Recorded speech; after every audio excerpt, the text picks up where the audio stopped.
क्या supreme court ने अनुराग ठाकुर और प्रवेश वर्मा के खिलाफ हेट स्पीच मामले में बड़ा फैसला सुनाते हुए उन्हें राहत दे दी?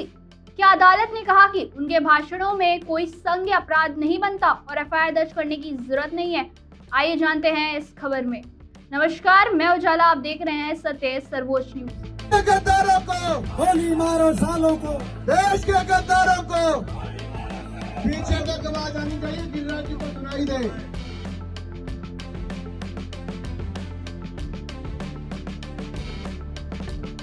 पूर्व केंद्रीय मंत्री अनुराग ठाकुर और दिल्ली के उप मुख्यमंत्री परवेश साहिब वर्मा के खिलाफ कोई संज्ञेय अपराध नहीं बनता, इस निष्कर्ष से सहमत होते हुए सुप्रीम कोर्ट ने जनवरी 2020 में दिल्ली में नागरिकता संशोधन अधिनियम के विरोध प्रदर्शन कर रहे लोगों को निशाना बनाकर कथित तौर पर घृणास्पद भाषण देने के आरोप में दोनों भाजपा नेताओं को बरी कर दिया है।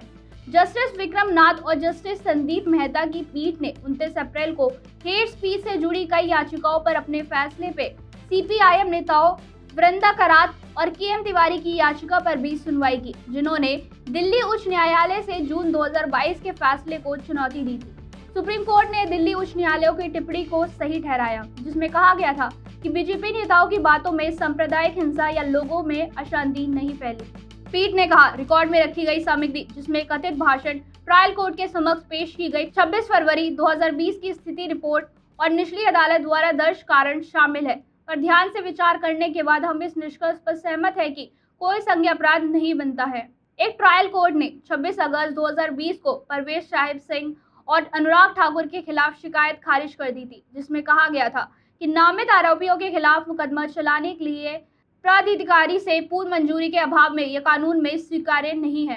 उच्च न्यायालय ने 13 जून 2022 को करात और तिवारी की ओर से हेट स्पीच मामले में बीजेपी नेताओं के खिलाफ एफआईआर दर्ज करने की अर्जी खारिज कर दी थी और कहा था कि ये बयान किसी खास समुदाय के खिलाफ नहीं थे और न ही इसने लोगों के बीच हिंसा या अशांति फैलाई। उच्च न्यायालय ने कहा कि दंड प्रक्रिया संहिता की धारा 196 के दायरे में आने वाले अपराधों के लिए सीआरपीसी की धारा 156(3) के तहत एफआईआर दर्ज करने और जांच के निर्देश देने की शक्ति का प्रयोग पूर्व मंजूरी के बिना नहीं किया जा सकता।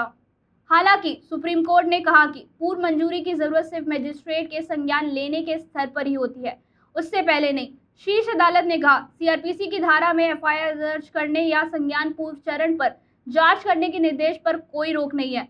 इसके उलट फैसला लेना ऐसी रोक लगाने जैसा होगा जिसकी कल्पना विधायिका भी नहीं कर सकती। आपकी क्या राय इस खबर पर कमेंट बॉक्स में जरूर बताएं और ऐसी वीडियोस के लिए देखते रहिए सत्य सर्वोच्च न्यूज और चैनल को like, comment, share and subscribe करना ना भूलें। धन्यवाद। जय हिंद।